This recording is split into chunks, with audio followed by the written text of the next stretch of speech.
À 3 mois du fameux jour J où il sera enfin couronné, tout se précise au fur et à mesure de l'avancement des préparatifs pour le roi Charles III. Buckingham Palace avait ainsi déjà précisé les grandes lignes de ces 3 jours de festivités qui rythmeront la vie des Britanniques du 6 au 8 mai prochain.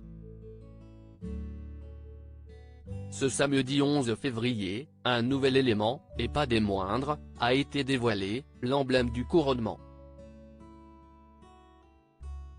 Rose, chardon, jonquille et trèfle de couleur bleue s'entremêlent sur un fond blanc pour former la couronne de Saint-Édouard dont le fils aîné d'Élisabeth II sera, tout comme elle, couronné le 6 mai à l'abbaye de Westminster. La couronne ainsi formée est encerclée de ces mêmes fleurs de couleur rouge, reprenant ainsi les 3 couleurs caractéristiques de l'Union Jack. Ces végétaux n'ont bien évidemment pas été choisis au hasard puisqu'il s'agit des fleurs symbolisant chacune des 4 nations du Royaume-Uni, à savoir respectivement l'Angleterre, l'Écosse, le Pays de Galles et l'Irlande du Nord, mais elles représentent également l'attachement de Charles III à la nature dont il est un fervent défenseur depuis déjà plusieurs années. Le design a été inspiré par l'amour du roi Charles pour la planète, la nature et sa profonde préoccupation pour le monde naturel, a ainsi déclaré Sir Johnny Ibe, dont le collectif créatif Love From est à l'origine de l'emblème.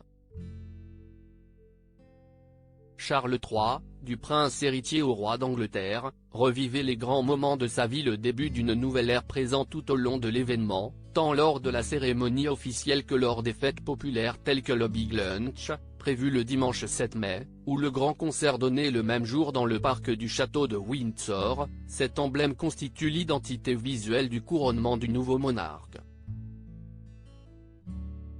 Il évoque l'optimisme heureux du printemps et célèbre le début de cette nouvelle ère pour le Royaume-Uni, a ajouté celui qui a travaillé chez Apple pendant une trentaine d'années.